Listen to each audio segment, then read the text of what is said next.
All right, so this is part 2, and I realize that I know some people are still working, and that's fine. How many of y'all have seen? How many of y'all have seen the movie, Jim Henson movie back from 1986 called Labyrinth, with David Bowie in it? Okay, just us. I couldn't get the right clip because it's actually not on YouTube, and I wanted to show it. There's a great part at the beginning of this movie, and if you haven't seen the movie, it's a lot of fun. There's a great part at the beginning of this movie where Jennifer Connelly's character is talking to this little troll named Hoggle, and she just cannot get him to say anything right, and she's asking all this, and she just keeps saying different things to him, and it's things like, well, tell me how to get to the door. He goes, what door? And tell me how, and just, it never works. And at one point, she finally just throws up her hands and says, it's impossible. I can't get anything out of you. Nothing works. And he goes, not if you ask the right questions. And as soon as he says that, then she goes, how do I get into the labyrinth? And he says, that's the right question. And so the whole issue of what we're looking at here is really digging into hermeneutical principles that we're going to be studying, because when you start to look at all of these things, the first thing we have to do is figure out how to ask the right questions. Because sometimes the question that's being asked is not actually the right question. And that's what part of our search is about. So, we're going to start with, when did Jesus cleanse the temple? We got Matthew 21, we got Mark 11. So, I'm going to turn this around. We're going to take a look at the group that was talking about this. So, tell us what our discrepancy is, and let's talk about what you have found as far as possible solutions. So, what's the problem? And then give us your ideas. Well, part of the problem is that we felt like there needs to be added another part to the question, in that how many times did he cleanse the temple? Ooh. Because in John 2, he cleansed the temple at the beginning of his ministry. Okay. And then Matthew and Mark talk about when he cleansed it at the end of his ministry. So that was an interesting thing. So there is a question as to whether or not Jesus did it once or twice. And that's something, we'll come back to that, because that in and of itself, there are some interesting scholarly debates about that. There's some good evidence for once, there's some good evidence for possibly twice. So I like that you brought that up. It does bring up another question that we do want to answer. But let's just, for the sake of argument, say that when it actually happened, it happened during Holy Week. And so the question is then, what's the difference between the two passages? Mark places the cleansing of the temple on the day after his triumphal entry, while Matthew seems to indicate the cleansing took place on the very day. Okay, so Matthew, the way that Matthew writes it is, he enters Jerusalem riding on the back of the donkey and gets off the donkey and walks in the temple and goes, whoosh, no, not happening. All right, Mark says no. Mark says he goes into Jerusalem, he leaves, and then he comes back the next day, and then we have the cleansing. Okay, so... But Matthew uses the word, quote, then. So... Well, what does that mean? That might not have necessarily been the same thing, right? Why not? Mark uses, I'm using, this is research, a source called Apologetics Press. Okay. So it's not... That's all right. Trust me, we find lots of things in all kinds of places. So Mark uses more detailed chronological language, where on the first day he went into Jerusalem and the temple, and then later that day departed for Bethany. Okay.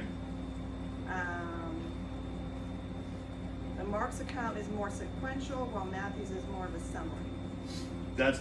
Matthew does tend to summarize a few things. Matthew is also way more focused on arranging things topically in his gospel. Matthew is not as concerned with chronology as Mark is. Mark is very much concerned with the chronology. Matthew is not. And so that goes to trying to figure out what the discrepancy might actually be. So the accounts are complementary, not contradictory. That's very possible. So when we look at the two together, Matthew's topical. Matthew related the cleansing of the temple with that triumphal entry. Okay, and even though according to Mark the cleansing does occur the next day, you kind of hit the nail on it when verse 12, it doesn't actually say when Jesus went into the temple. Okay? It doesn't actually specifically say immediately after his entry into Jerusalem, because we know that he didn't go into the temple immediately from verse 17, but he goes to Bethany. Okay? So, the fact that we're looking at something topical, the fact that we are putting these two things together, the king is coming. The king has entered, and the king has taken over, basically. When he walked in and saw the temple where it was, it makes sense for Matthew to put these two things together, because the king is having this triumphal moment, and it would make sense to show him in his power, taking care of business, so to speak. Mark gives us a little bit more detail in terms of exactly when these things take place, but I agree with you. I think they complement each other. I do not think they are contradictory. Anybody got any questions about that, or anything you want to bring up in terms of that particular discussion? Is there actual, when she said in John he cleanses the temple at the beginning of his ministry, and when you said there's discussion on whether or not he cleansed it once or twice, why isn't the John verse more contradictory? I mean, if it's like 3 years before rather than the day of or the day after, that seems more contradictory to me if there's question that one happened or the other. So, in dealing with that, what we have to do is we have to look at, first of all, why is Matthew putting it where he's putting it? Why is Mark putting it where he's putting it? And then we try to figure out, okay, well, what is John doing, and how does he put things in his gospel? What's the main difference? What's the main difference between Matthew's gospel, Mark's gospel, and John's gospel? John doesn't even try to be chronological. That's absolutely true. John doesn't even try for chronology. In fact, there's another, we call Matthew, Mark, and Luke the synoptics because they are very close, extremely close together in terms of everything they put together. John is all by himself. But one thing about John that we notice is that John is also the most personal. The most personal stories that you're going to find about Jesus, you're going to find from the Gospel of John. You're not going to find that in the others. And there's a very specific reason for that too. Because John would have been, of the 4 Gospels we have, John would have been part of that inner circle. Peter, James, and John. So he's going to have more focused material. He's going to have more focused stories about Jesus. Now, why does he put it in the beginning rather than at the end if there's only one? That's a really great question. Let me read you a note that I've got here. Here's a note that we find. This is my NASB Bible, but this is one of the notes that we have. There's 2 explanations here. 1, there were 2 cleansings. 2, there was only one, which takes place during the Passion Week. But John places at the beginning of his account for theological reasons, to show that God's judgment was operative through the Messiah from the outset of his ministry. However, there are different details in some of the accounts. Okay? So, if we were to put all the gospel accounts together, look at Matthew, look at Mark, and look at John. Matthew and Mark give us more details in terms of chronology. Mark gives us the most detail in terms of chronology. And John's gospel, like you said, we're way more interested in the theological material than anything else. So it makes way more sense that John would put it there for that theological reason, and it makes more sense to say chronologically it still happened here. So this wouldn't have happened twice. The priest would not let him into the Exactly. temple. If Jesus had come into the temple and done this at the beginning of 3 years, do you honestly think that temple guard would have seen him coming and have let him anywhere near the temple again? No. So you have to take culture into account too. Now, I'm not saying that they would have stopped whatever Jesus wanted to do, but culturally speaking, it wouldn't have worked for him to have done this 3 years earlier, for anybody to have remembered that, and as soon as even the next time he would have walked into the temple, they wouldn't have let him in. But we've got 3 years of him going into the temple. So John giving it to us at the beginning of his gospel, more for a theological issue, makes sense. Chronology makes sense here, because 5 days after this, he's on the cross. This was kind of straw that broke the camel's back, so to speak, when we get to crucifixion week. Because the people saw. You saw. Y'all read it. He's entering into Jerusalem. The people are, Hosanna, Hosanna, hallelujah to the King. Of course, that makes people mad. And the very next thing that they talk about is he walks in and he upends everybody's apple cart. And that was the point where they said, we're done. We're done. So, I'm glad you brought that up. Were you tracking with me? Yeah, you look like, I see the hamsters. I do. I see the hamsters just running. They're like, oh, you got some thoughts going on, and I love it. Can I ask you where in John it talks about that? John 2. chapter 2. Thank you.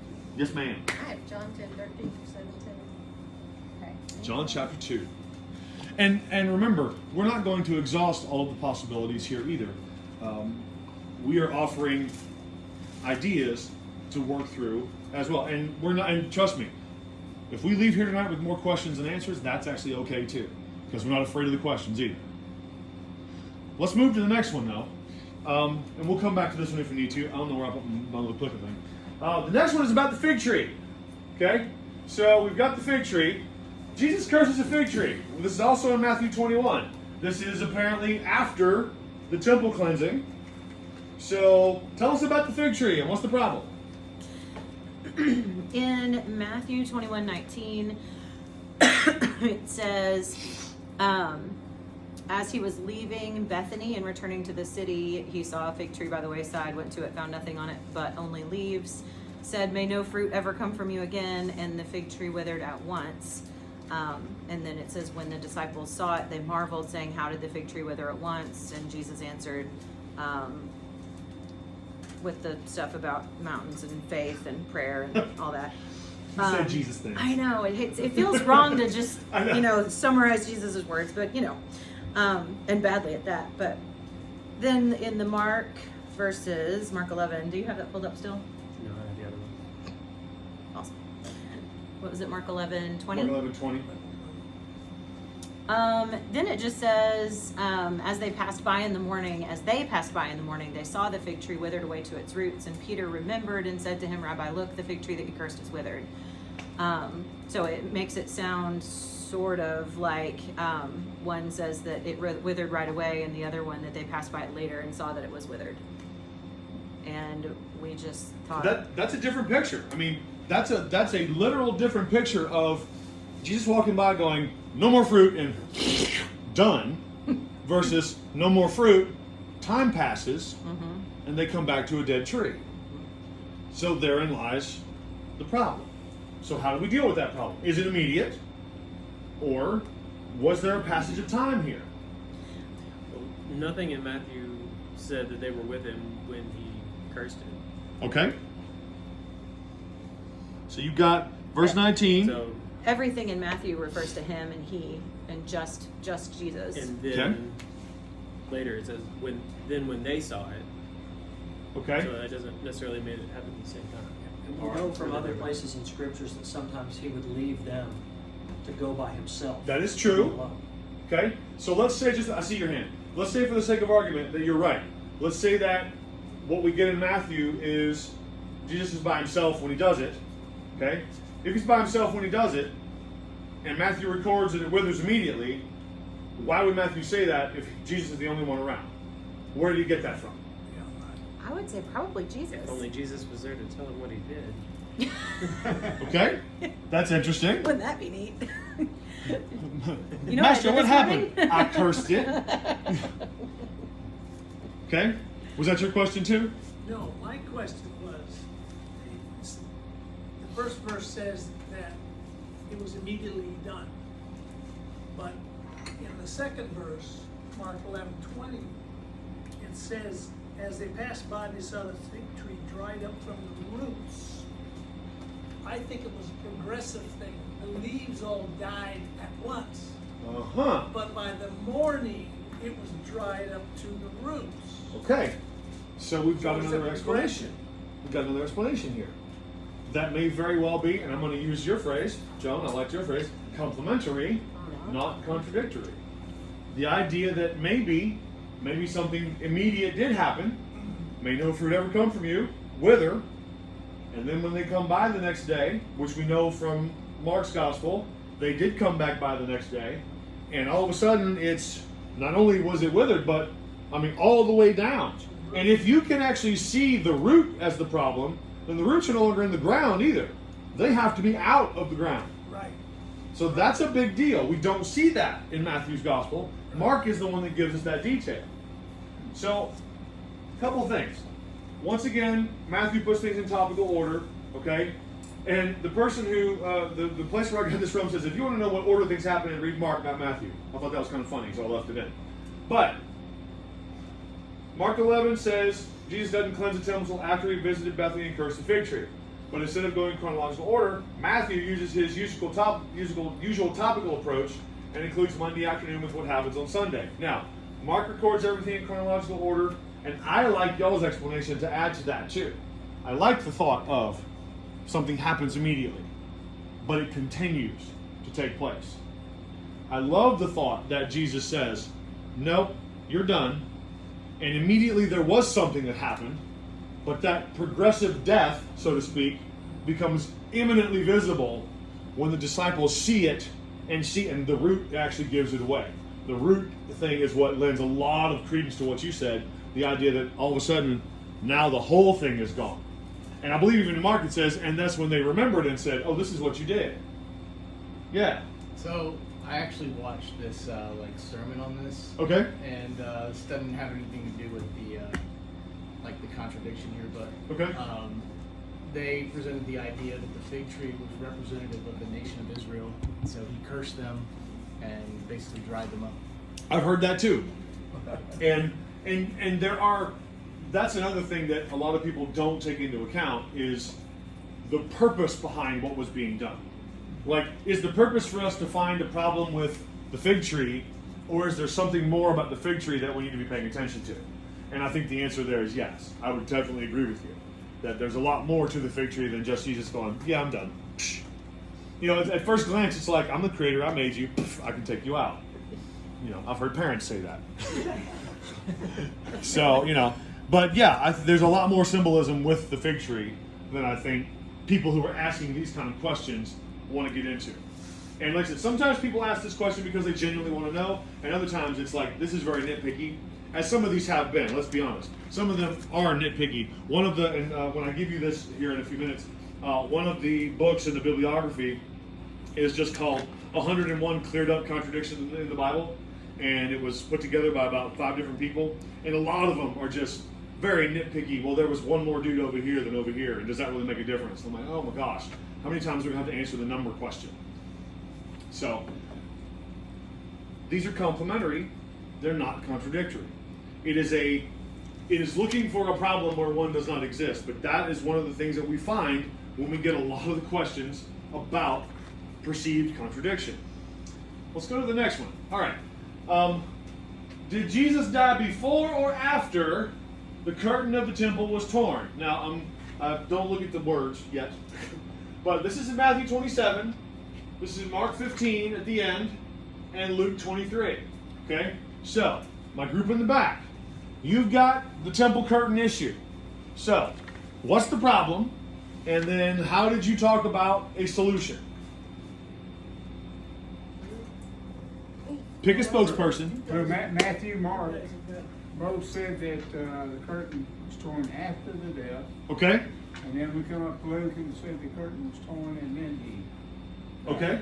So Matthew and Mark say Jesus dies, curtain tears. Right. Luke says curtain tears, and then Jesus dies. All right? Well, it's got to be one or the other. We got to figure something out here. We can't, either somebody's wrong or we're not seeing something we should be seeing. Why can't they be simultaneous? I don't know. I'm asking you. That's what it sounds like. I think that Matthew and Luke are actually at the same time, and the Mark is after. That's what I think. Okay? But you're still not putting them together. How do we harmonize? Can we harmonize? No, I know. You've got an interesting theory that I like, but I'm trying to figure out how to get them together. Because simultaneously would make, I see your hand, simultaneously would make sense. You know, at the moment of death, the rending of that curtain, that's, I mean, I can see that visual in my head. Well, the earthquake too. The violence of the earthquake Okay, splits. so there's a lot more going on. Right. It's not like everything's just happy and cozy and tidy and all of a sudden we're tearing something. No, there's a lot going on. Right. Okay, you got a hand up. I just wonder in the, these days we're talking about they didn't have any walkie-talkies, and I doubt that you can see the temple curtain from the hallway. I would agree with that. Even with binoculars, you can't see through into the temple. Yeah. So maybe there's a little bit of a discrepancy in terms of how we wrote it down. What do you think? Going on what he said, you have to remember that Luke wasn't there. Aha. Luke is a summary of interviews, basically, in the way that he wrote his book on it. Okay. And that goes back to it wasn't, you can't be in both places at the same time. And so in the recounting of it, if it was simultaneous or whatever, then you could have gotten that difference in there, because Luke was really writing a history book. Yes. And Yes, so he you're may have got absolutely if he got 2 or 3 interviews the same, he would have gone with it. Just so. But think about it, somebody who was in the temple would have felt the earthquake Oh yeah. and saw it tear. Yep. And then later found out. And then found out later that Jesus died at that same time. So they're trying to put these pieces together. Like, did this happen here? Did this happen here? Did this happen? I saw a hand back here. Just gonna say, I mean, as with so many other things, we talk about these are all based on eyewitness accounts or someone who interviewed an eyewitness and then wrote the book. And we've talked in this class about how if eyewitness accounts are exactly the same in every detail, they're probably suspect. That means that they got together and said, here's our story, here's what we're gonna say. Versus if you interview them all and it's the same basic story, but some of the details are a little bit different, then that's probably what happened. Yeah. Well, and it says Jesus died, and then it says, and behold, the curtain of the temple was torn into two. It didn't say, and then. Okay. It says, and hey, look, that happened too. Language matters. Yes. Language matters. Because we're looking for, sometimes we look for chronology where none actually exists. And the reason we do that is because our English tends to do that. We just think sequentially too. Exactly. But Greek and Hebrew don't do that in the same way that English does. Yeah. In the same vein, I guess that it's like when the centurion, when Jesus healed the centurion's son, it happened at the same hour. For them, there's 12 hours in a day. It doesn't matter when the day starts or ends. And the same hour, if that's how close they keep time, it's going to be rough to figure that one out. We're going to bring that up again in a minute for sure. The way that time is kept, that makes a huge difference as well. So, all 3 of these passages point to the fact that the curtain was torn. That is not in dispute. Are we all in agreement there? Jesus dies, the curtain is torn. We know that happened. Okay? Now, the issue is whether or not they're in contradiction. Okay? And you brought it up. Matthew says that they happened, and Matthew says at this moment or at that moment, it doesn't. There's no words for and then or something to indicate more of a passage of time. They all agree that the 2 events happened, and you're right. I think the fact is it did happen simultaneously. In that moment, we do see it happening. Okay, and there's a good reason. And this gets back to the idea of what's really going on. Is it the detail of exactly when it took place that's the issue, or is it the theological issue behind it? And in this case, the curtain tears because the curtain was the barrier. That was the point of the curtain. The curtain was the barrier where God said, you are separate from me. And the moment Jesus dies, that barrier was no longer necessary. And that's why the curtain tore. And in truth, and I'm not making light of this, but in truth, who cares whether it was an instant before or an instant after? The issue is the fact that now, because it did happen, we do not have to go to a mediator. We do not have to look at a barrier and say, somebody has to make supplication for me. I get to make supplication for me because God made the way possible. So the issue is not, when did it tear? The issue is, did it tear at all? Like I said before, we ask the right question. And when you have a conversation like this with someone who's actually wanting to know, we can say that and we can bring up the theological reason. And people who are genuinely looking for real answers are going to take that and go, wow, I didn't think about that.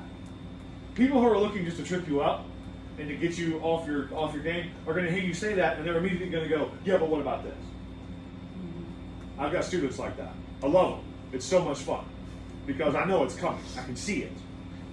And you just learn how to talk. You do. You see it coming. You offer something like, well, what about this? I'm glad you asked. And I love it because it makes some of my students so mad. It's like, you can't face him. No, you can't. You can't. I talked about poop today for 20 minutes in one class. It was fantastic. Loved it. We're doing energy cycles, and we're trying to get the kids to understand that, yeah, when you eat, you have to get rid of it because that's how it all goes back in the cycle. You mean we're supposed to poop? Yes, but please don't do that right now. I love it. So, there's no discrepancy here. Yes, there's issues between where the material was written from, who the eyewitnesses were. A lot of those questions we can look up and we can get some good answers for it. But the issue is not, did this curtain tear immediately before Jesus gives up his spirit or after? The issue is, did the curtain tear at all? And the answer is yes, because the barrier had to be removed. That's what Jesus' death did. All right, the next question we've got is, here's one that we didn't. Y'all have a different question. Did Jesus carry his own cross or not? This one, I love that this one comes up. It just makes me laugh. So, John 19 versus Matthew 27. If you look at Matthew 27, very quickly, Matthew 27 is going to say this. And we're going to flip over here, and I will pull it up. So, Matthew 27, crucifixion, okay? And this is coming from verse 31. After they had mocked him, they took the scarlet robe off him, they put his own garments on the back of him, they led him away to crucify him. As they were coming out, they found a man of Cyrene named Simon, whom they pressed into service to bear his cross. That's Matthew. John, in chapter 19, basically says, Jesus took the cross all the way to Golgotha. Now, that's what most people think is being said there. Yeah, no, I said it went out. Most people think that's what's being said there. Okay? Did he carry his own cross? Okay? John 19, verse 17 says, Jesus went out carrying his own cross to the place of the skull. Matthew said he's led out, and Simon was forced to carry the cross. Okay? Mark 15:20 agrees with Matthew. But we get additional information from where Jesus started from. This is important. Because in Mark 15, which we're going to get to over here in a minute, Jesus begins this process in the Praetorium, in the palace of Pilate. This is where it starts. Okay? Simon is on the way. We don't know a whole lot about Simon, but there's some interesting details about Simon that I want to get to. Okay? What has happened to Jesus before this moment? Scourging. Okay, he's been beaten within an inch of his life, which we know. And we know with what? Most historians will tell you that when the floggings took place, when the scourgings took place, it happened with that cat of nine tails, and it would have been absolutely brutal. Okay? People died just from that. Exactly. People did die just from the scourging, but he didn't. So he's been brutalized. And they've put, and by the way, even before we get to this part in Matthew, they put the crown of thorns on him, they beat him around the head with it, he's been spat upon, they put the robe on him that would have been, that robe would have just immediately stuck to him because of all the blood. And as soon as that dries, if he even moves, that's going to rip off of him. And now you want him to carry, and then the interesting question comes up of what part of the cross did he actually carry? Yeah. Some traditions say that he carries the entire cross. Most traditions say that it was the patibulum, that he would carry just the crossbar. But he's weak, and we know that. And it's very likely that there's no way physically he could have carried his cross the entire way. So Matthew tells us, and Luke's gospel tells us, that at some point in the journey, the Roman soldiers say, Simon, you're going to carry this cross. It's probably early in the journey. Probably was. It probably was pretty early. I'm guessing if he made it out of the Praetorium, that was probably doing pretty well. So there's no real contradiction here, because knowing the state that Jesus was in, the thought of him carrying an entire cross the entire way is a struggle. But seeing that we are given the details, and this goes back to your eyewitnesses, the details of Simon being told to carry the cross, but this makes Simon really interesting because he's not named anywhere else. We don't see Simon talked about anywhere else, but we get some very interesting details about him, and we can't leave this without talking about this, because check this out. First of all, remember this. If a Roman official told a Jew that they had to do something, especially carry a load, they had no choice. The law says when a Roman official tells you, a Jew, that you must carry, you must go the 1 mile. That was the law. Which explains why when Jesus said you should go 2 miles, it was very controversial. The law says only have to go 1 mile, and Jesus says, no, if somebody compels you to go a mile, you go 2. That's a big deal. Yeah. Oh, did you have your hand up? Or you just scratching? Okay. Also, Simon would have been a Greek-born Jew because we're told he's from Cyrene. He's Cyrenian. He would have had to travel from this area to Jerusalem. And here's a really interesting thing. Mark identifies him as the father of 2 people, Alexander and Rufus. Now, most of the time in both the Old and New Testament, you don't ever get this type of identification. What you get is this person is the son of. In fact, go look at the genealogies. It's the son of this person, the son of that person, the son of that person. This is very odd because he is named as the father of Alexander and Rufus. And according to church history, Alexander and Rufus were part of the Roman church. The Roman church is where Mark's gospel would have gone first because he wrote it in the Greek. So what if Mark is naming Simon as the father of Alexander and Rufus because Alexander and Rufus are known by his first audience? Think about that. How amazing would that be? I mean, I can't imagine what it had to be like to carry the cross, but how incredible would it be to be sitting in a room of believers in Rome, no less, and be reading this gospel and have Mark be able to say, these 2 people, their father took Jesus to the cross. I get chill bumps when I think about that. That's incredible. Where does it mention Alexander and Rufus? It's in Mark's gospel. Mark. Let me find. Go the other way, Jonathan. Verse 21, chapter 15. They pressed into service a passerby coming from the country, Simon of Cyrene, the father of Alexander and Rufus, to bear his cross. So the fact that he's identified as the father of these 2 people makes it very, very interesting. So once again, we don't find a contradiction. We find an explanation when we look at the situation and the culture and what's taking place. All right. Happy friends over here. You got the time question. And I love that you asked the question. Was Jesus on the cross or was he in Pilate's court at the 6th hour of the day of crucifixion? And the 2 passages I gave you were Mark 15:25 and John 19:14. So, tell us the passages and tell us where the problem lies. Mark 15:25, it says, it was 9 a.m. when they crucified him. Okay? And then John 19:14 says, it was the day of preparation of the Passover. It was about noon. Okay. So, we're told in Mark that he's crucified at, and the actual translation, the language says the 3rd hour. Now yours tells you that straight up, that would have been, in that particular issue, 9 o'clock. Okay? Then the John passage says, no, that wasn't happening at 9 o'clock, because at 12 o'clock, something else is going on. So we got a problem.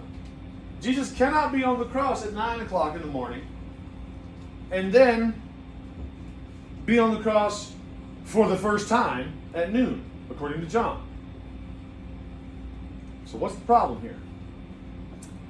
Well, that first one just says he's delivered to be crucified. So I would say he's still in the court. Okay, which one? The one that talks about noon. Okay, so that's in John. So John 19. Okay, that's interesting. I'm going to switch over to that real quick. So John 19 and verse 14, it says, preparation about the 6th hour, which would have been noon. And then they cry out, away with him. Shall I crucify your king? We have no king but Caesar. So then he handed him over to be crucified. So at noon here, he's not on the cross yet. No. That's the problem. Because over there at 9 a.m. he's on the cross. Mine has 6 in the morning. What? Yeah. Hold up. Which passage do you have? John 19:14. And yours says 6 in the morning? It does. And why does his say noon? Because it's wrong. Oh, this is getting good. Yours says 6 in the morning, and yours says noon. And Mine just says 6 hours. what translation do you have? Yeah, NIV. You have NIV? What translation do you have? I don't know. It's just the Bible. Holman. The Holman? Okay. So we've got NIV saying that Holman Christian Standard is wrong. We've got Holman Christian saying NIV is wrong. I got the NASB that says 3rd hour, 6th hour. What in the name of God is going on here? I think we're trying to apply logic where logic doesn't belong because, like you said, the Greek and Hebrew language don't treat time the same or like we do. Okay, now we're getting close. The 3rd hour from what? Okay. Oh. Where do we start? Oh, here we go. Now we're asking the right question. What do you got? They have relative hours. They have the logic hour, the seasonal hour, the variable hour. The Jews divided day into 12 hours and night into 12 hours. And those 12 hours are longer in when the sun's Oh, in the right summer? hemisphere. Okay. And so the night was shorter at the same time. So we have a lot of problems here with So- time. A 12th of the light hours. Hold on. Starting at 6 a.m. for Jewish time, is that not correct? I don't know. Is it? Sometimes. Sometimes. Didn't the If the Jews sun and is up. Samaritans have different, like they started at different times? Yes, they did. Now, they had sundials, right? Some of them. That's what they used, I think, sundials. You know, we got time straight in the 1800s in So the they United should States. be able to. You know what? We don't have time straight now because we are still trying to figure out whether or not we should be on daylight savings time or not. But every one of you, you've all got it. See, we're asking the right question because the issue is not the language. The issue is the time. What time are we dealing with?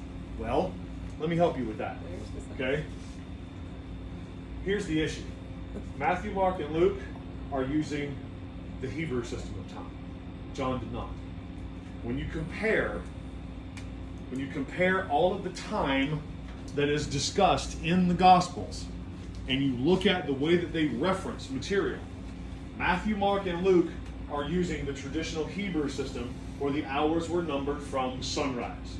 Somebody over here said it, okay? Okay? So, that would have made the crucifixion about 9 a.m., the 3rd hour. That's what Mark says. Okay? So the 3rd hour of the day, if we start around 6 a.m., that's when sunrise is going to be.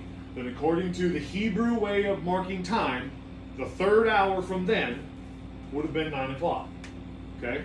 That is not the same time that John writes about. It is not the same time that the Romans would have used.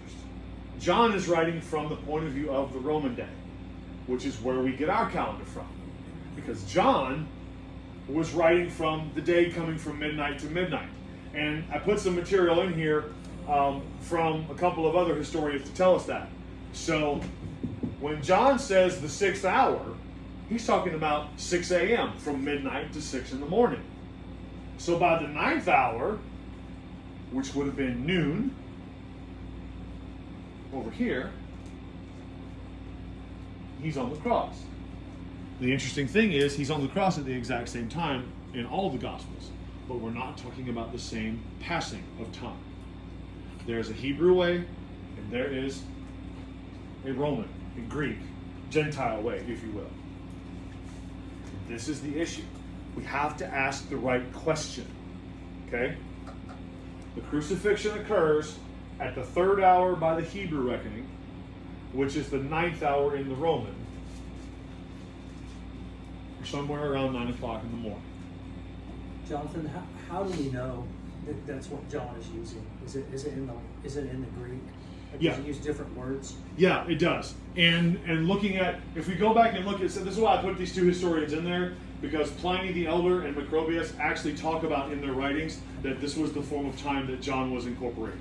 So we get that from later writings, but they analyze what he did in the words behind it, and that's why we see, and comparing the other passages of time in the other Gospels, you see that the three synoptics are focused on the Hebrew, and you see that John himself is completely different. Because all his times match up with the Roman civil day, none of his times match with the other three Gospels because of the Hebrew issue. We have to ask the right question. That's the part that gets me, is that the more we dig, the more we figure out, oh my gosh, the reason why people see a problem is because we're not asking the right question. Because we're asking it from our perspective. We're looking at it from 21st century. In fact, I was listening to, so y'all are going to laugh at me. In fact, you're going to laugh at me harder than anybody else. I was, You put the camera on you. I did, you're Can't laughing. I was actually listening to Bill Maher the other day, and I was listening to one of his little speeches because I find him funny. But one of the things he was talking about was this idea of something called presentism. And it's very prevalent right now. Presentism is looking at anything from history through the lens of what is current, okay? And judging history by the lens of what is current, okay? And again, this is just because the way my brain thinks. So I heard that, and they were talking about that, and I thought, well, I wonder how people today would have viewed things like, I don't know, movies like Blazing Saddles, okay? I love Mel Brooks. Mel Brooks is hysterical to me, and if you know Blazing Saddles, he lampoons everybody, makes fun of everybody. And so I thought, well, I wonder if there's people who, so sure enough, on YouTube, there's countless numbers of people who seen Blazing Saddles for the first time. So you're watching them watch it, and I'm dying laughing, because here's and look, Blazing Saddles is not clean by any stretch of the imagination. Whole lot of bad language, very offensive, racist language, but that was the point. And so, of course, the people watching it are watching it, and they're so offended, and I am dying laughing, because I'm like, that was his whole point. You cannot look, and doesn't mean that it was right, because it was totally satire. But looking back on the lens of history through what we're dealing with right now, that doesn't show you culturally what's going on. It doesn't show you how people. Doesn't talk to you about time. All we have is, and I love that y'all had two different ones, even though you're talking about the exact same time. It's just that the way the translations go, it's still in English, and neither one of them are taking into account the Hebrew versus the Greek. Which you would think somebody on either side of them would have been like, wait a minute, maybe we should fix this. And nobody has yet, which I find very interesting. But that's a discussion for another time. We cannot look back, and this is one of those wonderful hermeneutical principles. You cannot look back, especially on things in Scripture, from the lens of the 21st century. Okay? And I mean, one of the biggest arguments that people have about I don't trust the Bible, one word: slavery. The fact that the Bible talks about slavery in so many places is enough to shut people off completely. But again, you have to ask the question, well, what does the Bible mean when it says slavery? What was the issue going on at the time? What was the culture of the time? Why was this going on? And people get blinded to, this is wrong, this is evil, this is bad. And they're like, you're right, but this is different. We have to deal with it differently. Yes, sir. One principle I'm just beginning to learn to apply is both in nature and the spiritual world, both. What is what is. The only thing that changes is our understanding and our ability to describe it. That's true. Yeah. It's absolutely true. Because we have, and you can look at, I mean, you brought up nature. How many hundreds of years did people think the earth was flat? Right. And then all of a sudden we figured out, oh wait, Proved it. not anymore. Did you prove the earth was flat? Was it about the four corners? No, it wasn't. No. Yeah. Oh no, he proved that it wasn't flat. Yes. Never mind. In fact, you can find that in Scripture too. Yeah. But yeah, it's the way that things are perceived. And the thing is, truth is truth, Right. regardless of how you perceive it. That's why it's so important that we get to the heart of the matter, whatever the heart of the matter really is. Because truth is truth. You cannot change the fact that gravity works. Okay? If I throw this up, it's coming down. Gravity works. Now, the way I perceive that hundreds of years ago versus right now may be totally different. Oh my gosh, he's magic. He made that thing fly. No, I didn't. I just threw it up and came back down. But it's all about perception. And two, I think that even the spiritual nature and science both, the law is true, and the only thing that we claim is spiritually that is God inspired is the original manuscript. It's the derivative that we get in trouble. The translations are the derivatives of the original truth. And we just saw that, Right. which I love. I absolutely love that. I couldn't have planned that better. It was fantastic. Yes, the inerrancy question is always about what was originally written down. Right. And so we owe it to ourselves, not only to get as close to that as possible, but to also understand how it was written, why it was written, who it was written to, all of these things. And I don't believe any of the translators claim inerrancy. No, Yes. they don't. And if they do, I don't want them translating anything. Exactly. I'm inerrant. Yeah, you get to go. Yeah, Bye-bye. exactly. So Right. then that would be the same argument, though. The Muslims say the only true document you can read is if it's in Arabic, Yes. right? Yep. And so when you read the Quran in English, they would not claim, right? They wouldn't claim it's Right, because you miss it. necessarily You always miss true. it. There's so much subtlety in every language that's impossible. You know, reading secular documents all the time, they say, this is kind of what it says, but it's not exactly right. There's no word in English to describe this, or there's no word in Spanish to describe this, no word in Greek to describe this. When was the last time any of y'all in here read Shakespeare? Seriously. Oh, you're Wow. But take this. I mean, Shakespeare is a good example because Shakespeare uses language that we don't even come close to today. Okay? He uses language that we don't even understand. And if you don't understand the culture in which he was writing to, a lot of what he said doesn't make sense. Well, guess what? The Apostle Paul is the same way. But I'm going to ask you, how many of y'all know what the Apostle Paul meant when he said, some of the brothers have gone to sleep? What does he mean? They died. Okay? We know that because we've looked at other writings at the time, we've looked at the use of that word, the way that those words are translated, and we're able to see, okay, he's talking about an actual death. Shakespeare's hard. I like watching Shakespeare. You can't just read it to me.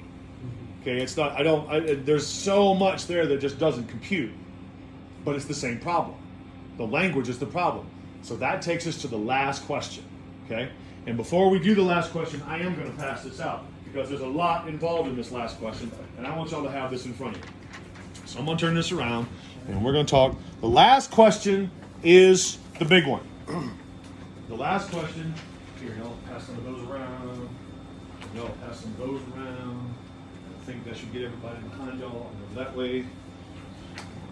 The last question is the big question. And y'all just keep passing, and we'll see, make sure everybody gets some. Matthew 12.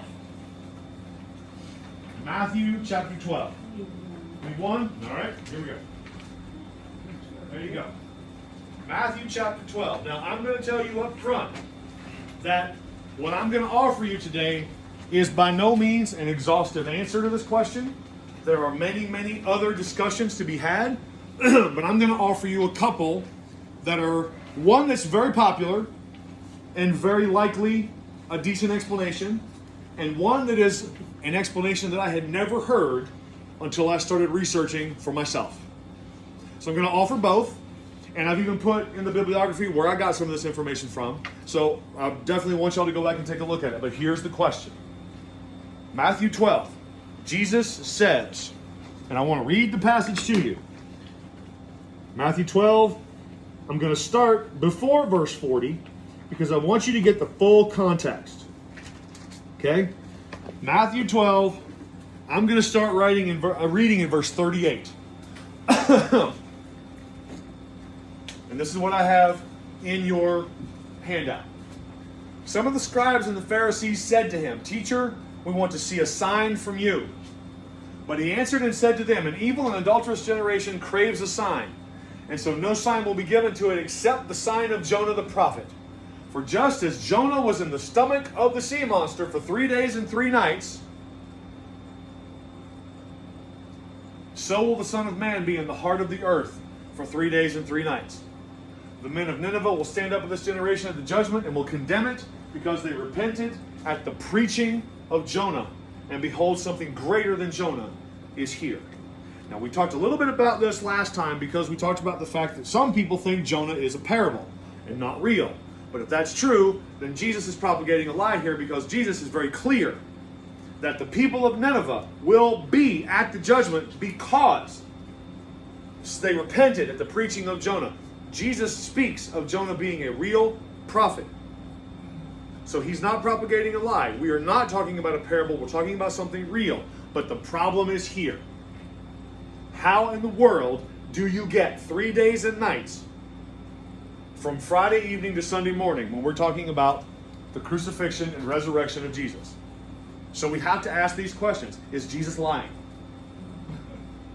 Is he mistaken? Are the Gospels mistaken? Does Jesus have to be crucified on a different day of the week to make this work, like say a Thursday? If that's possible, does that mean that at that time there was a double Sabbath or what was called a high Sabbath? And could that be an explanation? I've seen teaching on Uh-huh. I have too. That's why I said when I brought it up 2 weeks ago, there's a lot of discussion about this question. There is a discussion about whether or not there's a high Sabbath going on, and there are actually two schools of thought. The one school of thought that says there was a high Sabbath would tend to give you, oh, well then we can make Thursday work. The problem with that is it doesn't seem to work with the chronology of the rest of the Gospels, especially Mark. So then, even if it was a high Sabbath, another school of thought says even if it was a high Sabbath, it wasn't always required of Sabbath times to be moved, or if they were going to be moved, there had to be a very special material outlined for that. And that doesn't quite jive with the chronology either. So it's interesting thought, because I've heard the same thing. In fact, I remember a neighbor friend of mine who, he came in one day, I was in my early 20s, and I was visiting my parents back home, and my neighbor comes busting in, and he's got just this mound of papers, and he's just, Jesus was not crucified on a Friday, it had to be a Thursday. And I'm like, okay, you have my attention. And I said, what do you mean? And he proceeded to go into this, he had just, it was papers upon papers and there was this high Sabbath, and it had to be this, and you couldn't do this, and he had to be this, because they would have done this, it would have been wrong. And he was just going off on it. And I listened, and I thought, I'm not sure I'm buying it. It's interesting. I want to study some more. So we've got to deal with this, because this is one that comes up a lot. A lot. Because if Jesus right here is saying, just as Jonah was in the stomach, some translations say the belly of the sea monster, and it is translated sea monster, by the way, not whale. If Jonah was in the belly of the sea monster for 3 days and 3 nights, so will the Son of Man be in the heart of the earth for 3 days and 3 nights. Y'all, look at Friday, look at Saturday, look at Sunday. If Jesus is crucified on somewhere around 9 o'clock in the morning on Friday morning, 6 hours later, he's dead. And they are trying to get him in the tomb before the sun goes down. Why? Because it's Sabbath and it's Passover. So by Friday night, he's in the tomb, according to the chronology we have in most of the Gospels. Saturday, we don't hear anything about it. Not in the Gospels anyway. And then early on the first day of the week, this is what we get in Matthew's Gospel. And almost everybody agrees that when Matthew writes early in the first day of the week, that's a Sunday. First day of the week rolls around, the women go to the tomb. You can figure out how many angels you want to be there if you want to, but the stone moves away and Jesus is gone. Now, let's do some math. Friday before 6 p.m. to Sunday morning before 6 a.m.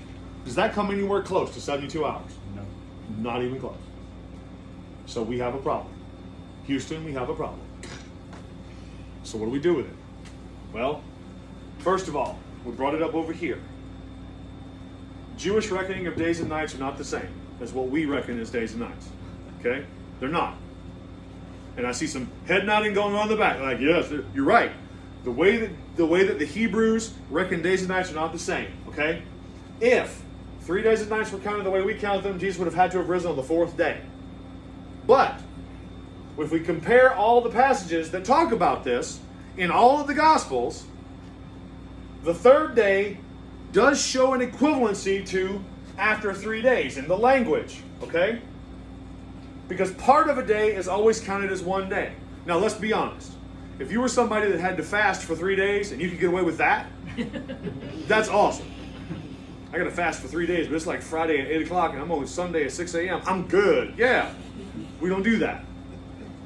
I took a chart from Christian Apologetics and Research Ministry, the CARM website, and here's how the counting works. And you've got this chart in your handout, okay? This is what we're looking at. This is probably the most famous explanation for what we're talking about, okay? So, we got Friday starting at sundown on Thursday, okay? Friday ends at sundown. So here's our nighttime, here's our daytime. Crucifixion happens here, okay? Crucifixion happens right before 6 p.m. So any part of this time is considered to be 1 day, okay? Any part of that time. Then you got the Sabbath day. It starts at sundown on Friday, ends at sundown on Saturday. So here's your second day. Then Sunday actually starts sundown on Saturday and ends at sundown the next day. So here's your third day. And look, we've got 3 nights and we've got 3 days. We've got crucifixion, we've got Sabbath, we've got resurrection. This is the most popular explanation for the discrepancy, by far. Okay? By far. And I'm not saying I disagree with it. What I am going to say is, I think there's more to it than that. Now, I like the face you're making, and he made a face, and you made a face, and they made a face. So before we go on, let's talk about why we're making a face. Okay? That's a good stink face too. It's like you smelled a fart or something. It's I get 2 nights. Okay? You get 2 nights. Interesting. So he's counting something strange. So let's go with you first, and then you, and we'll flesh this out. I just don't like it because I just don't like it. He says he's going to spend 3 nights in the earth, in the heart of the earth. Okay. And he was not. I mean, even if you count day 1, I mean, if Friday starts at sundown on Thursday, he wasn't in the ground until just before sundown on Saturday, which would have started Saturday. So I just. Well, hold on. Wait a minute. Wait. I'm gonna call you out. Okay. You just used a phrase that's not there. Oh, sorry. Where does it say in the ground? When Jesus was talking. No, it does not. It said the heart of the earth. That is not in the ground. Where do you think the heart of the earth is? It doesn't matter where I think it is. Is the heart of the earth Jerusalem? The question is, she's reading ahead. You cheater! It doesn't matter what I think it is.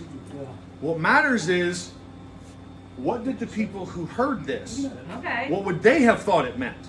Okay. We have done exactly what you just did. I love that you did it. You're welcome. Okay? We talked before. He spoke to the people in the grave.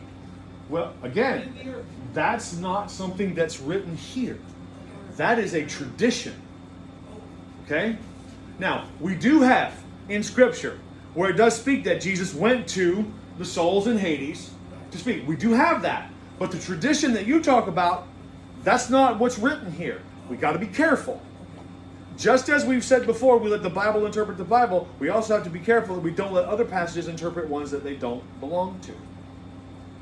And that's what makes this one so interesting. Because I love that you said in the ground, because in the ground is not here. In fact, You're right. This phrase right here, heart of the earth, doesn't even come close to describe in the ground. The actual language here, no ground whatsoever. None. What None. does it say? It actually says exactly what it says here. The phrase is heart of the earth. But the question And you now should... all I can hear is Titanic in the heart of the earth. But okay, so, but let's deal with that, okay? Let's deal with that. Titanic. No, let's deal with the word heart. They would go into Let's- down way underneath the earth. They did, because, They even believed that come on. they believed that they would go into some kind of another place What was it in called? the middle of the earth. Well, Hades. Hades. Where's that word? Yeah. Sheol. Sheol's the word. And guess what? Right. This doesn't reference Sheol either. Okay. Anywhere. Okay? I did a deep dive on this phrase because here's the question that came up.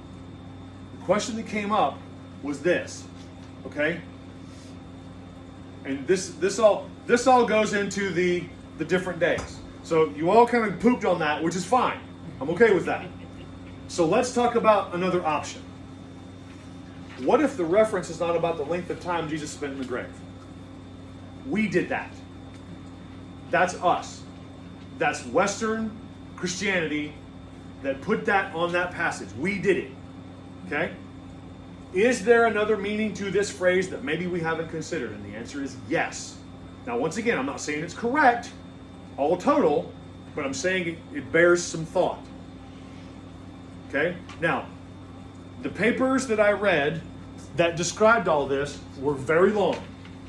And I did not put all of that information up here.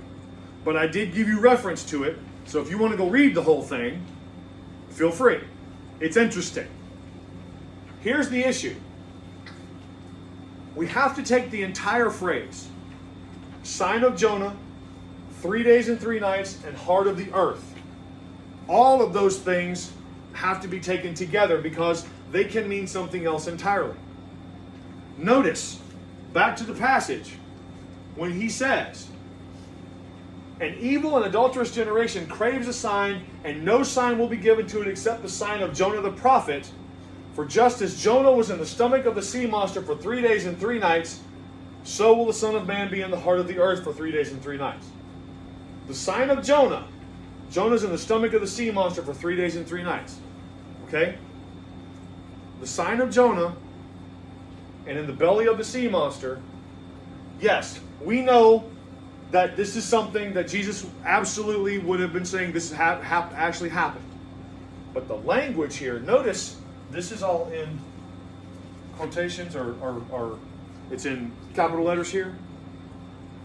Because this is actually, some scholars believe, it is a phrase of speech, an idiom, that would have been referencing suffering. The issue itself may not be the actual crucifixion and death and resurrection. The issue may be the suffering of Jesus. Okay? So, if we think about that, if the phrase means it is the suffering of Jesus that is the focus and not the time from death to resurrection, that opens up something else. Because, and the phrase heart of the earth, and by the way, in the paper that I've referenced, there are about 10 or 15 different references to, and in Scripture you have heart of the earth, navel of the earth, center of the earth. Yes, navel. Yes. There are numerous passages that are all right around the same thing, and every single one of them reference Jerusalem. Every one of them. By the way, just let this throw you for a little. Most of you know this already, I would hope, but if you don't, let this just throw you out. You know, or at least I hope you know, that the heart was not the seat of the emotions in first century, right? Okay? It wasn't the heart. You wouldn't say, I love you with all my heart. That would not be known to them. What was the seat of the emotions in first century? The bowels. The bowels. So everywhere that we have translated in the Bible, things that like, I love you with all my heart, or heart, this is a Western idiom. The actual language is bowels, people. That one doesn't preach in church much. Okay? See that on the You will not see that in a prayer. I love you with all my bowels. You don't. But here, it's not bowels. Here is a different reference. It is heart. This is not referencing emotional material. This is a reference, very possibly a reference back to Jerusalem. So if that's the case, if we're talking about the suffering of Jesus and not, as most Western Christians have thought, this is about death and resurrection, if the focus is on suffering, well, now we have to start asking, when did Jesus' suffering begin? Okay? So, this is kind of a summation of what the paper I was reading said, and I thought it was interesting, so I'll throw it in here. Matthew's reference to 3 days and 3 nights in the heart of the earth as an ordeal for the Son of Man is a summation of events involving Jesus in Jerusalem from Thursday evening to Sunday morning. Now, why would that be so important? Well, let's go back to Mark for a second. How many times when Jesus came into Jerusalem the first time, okay, how many times did he leave and come back? A couple, didn't he? Because the first night he's there, Mark tells us he goes to Bethany and then he comes back. And we're told he goes out to Bethany again and he comes back. In fact, he goes to Bethany and comes back until we get to Thursday. That's very interesting to me. Because Thursday would have been the Lord's Supper. Thursday would have been the agony in the garden.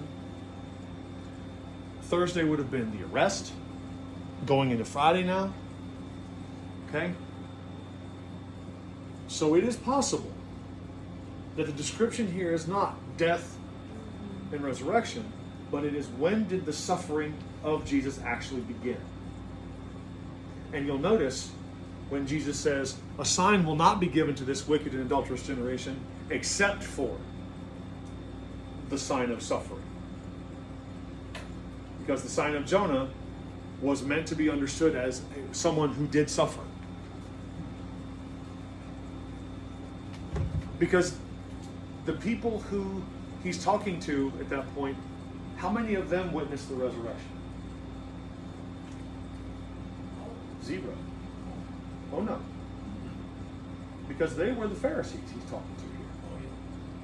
Nobody witnessed the resurrection. So if that's actually talking about crucifixion, death, and resurrection, and he's talking about giving them a sign, but also calling them wicked and adulterous, why in the world would he call them out as wicked and adulterous and then give them the hope at the end of it, which they did not accept? Something to think about. Like I said, I'm not telling you this is the absolute truth, but it's something that's interesting to think about. Because I, for one, always had a problem with that. I did struggle with the idea that Jesus would call them out. Tell them, you are wicked and adulterous. In fact, every time he talked to the Pharisees, it was, you're brood of vipers, wicked and adulterous generation. There was never any hope. I mean, if there was one group of people that Jesus never gave hope to, it was the Pharisees. Oh my gosh. He lit into them all the time. So why in the world would, throughout the entire Gospels, if he never, ever, ever gave them hope in the way he spoke to them, why would he start there with that phrase? That doesn't work. At least to me. My opinion, I could be wrong. Okay? Question. Yes. Oh, crap. Go ahead. So, if we go with suffering, Uh-huh. then doesn't his suffering end when he dies, according to the Pharisees? According to one group, yes. Okay. According to another group, no. Okay? How long would that suffering have continued until, if he hadn't have arisen? Well, it would have, if he hadn't have arisen, well, if you believe in hell, then, or the place that Jesus spoke of, then it would have been eternal. Okay. Okay? But, So the Pharisees would have seen his suffering begin on Thursday and never end until, I mean, assuming he didn't rise, it would just be very possibly. interesting. Very possibly. Okay. I mean, we can look at the time in the garden specifically as, in fact, I would even go so far as to say, back that up to the moment where Jesus begins to speak about one of you is going to betray me. Now that's a philosophical question, and I admit that. But I would say even at that point, there is some suffering going on. Because in the garden, I mean, Jesus prays in the garden, Lord, they're all here. None of them have been taken out of my hand except for this one. Except for the son of perdition. So you could argue the fact that the suffering actually began when he admits to the disciples, one of you is going to betray me. And we see in the garden, I mean, all the language in the garden, agony. Drops of blood from the sweat, sweat drops of blood. There's no denying that there is human suffering going on in the garden. Isn't None. that Thursday? Yes. Okay. Now, again, this is in reckoning of how we count days. Right. Okay. So that's why I said this one right here is probably the most difficult to talk through, because there's a lot of different ideas where people say we can harmonize. And I'm not saying that they're wrong. This works for a lot of people. I have some questions about it, like I know you did too. I think this idea bears some more research. Okay? Never went back to the 2 nights. Because Friday night is like you said, it starts on Sunday. Okay, so- He wasn't there Okay. on Friday. There's no way you can make Friday night do that. Unless we consider the suffering aspect Right. beginning here, Right. I agree. Then yes. I agree with Okay, you. And so- I think you may be. so maybe some of this goes worth thought. together. It's worth thought. Yeah, maybe some of this goes together. And that's why it's so important. That's why I believe it's so important that when we talk about things like this, okay, I love the fact that I can stand up here and go, I don't have the definitive answer on this. But it's something I'm wrestling with, and I'm wrestling with it because it deserves to be wrestled with.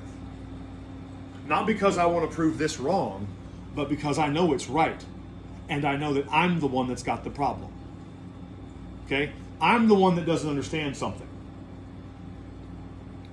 Scripture's not the issue. In fact, even Billy Graham said that. Somebody asked Billy Graham once how he dealt with all the things in the Bible he couldn't understand. He said, well, I focus on all the things I can understand, and then I trust that God's going to show me the rest of it when it's time. That I can get on board with. Truly. So maybe, just maybe this is not something that's contradictory. Maybe we just don't totally understand the language yet. Maybe we're not totally clear on what the focus of that language was. And by the way, the person who wrote this particular paper was Kenneth L. Walters, and of all of the writings, both Old Testament, New Testament, and extra biblical, he found words middle, center, navel, and heart, all of them referencing Jerusalem, when of the earth came after it. So, if the suffering began in Jerusalem, 3 days and 3 nights, we can make that work. Now, Yes. During the time that Jesus was in the tomb, he went into the earth. Is that tradition or is that scriptural? Good question. Where in Scripture do we find where it says that Jesus went to the captives in Hades? Where is that found? I believe it's in Jude, is it not? Somebody do a quick search, because I don't remember either. But let's find it. Okay? Where Jesus went to speak to the captives in Hades. We're going to look it up together, because I don't remember where it's found.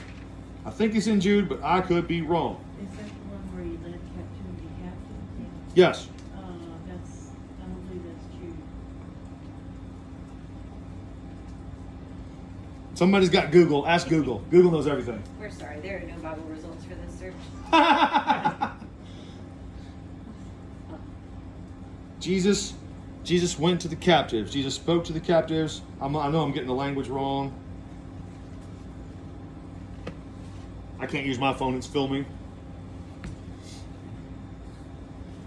Ephesians 4:8. Okay. Ephesians 4:8. Bible drill. Bible drill.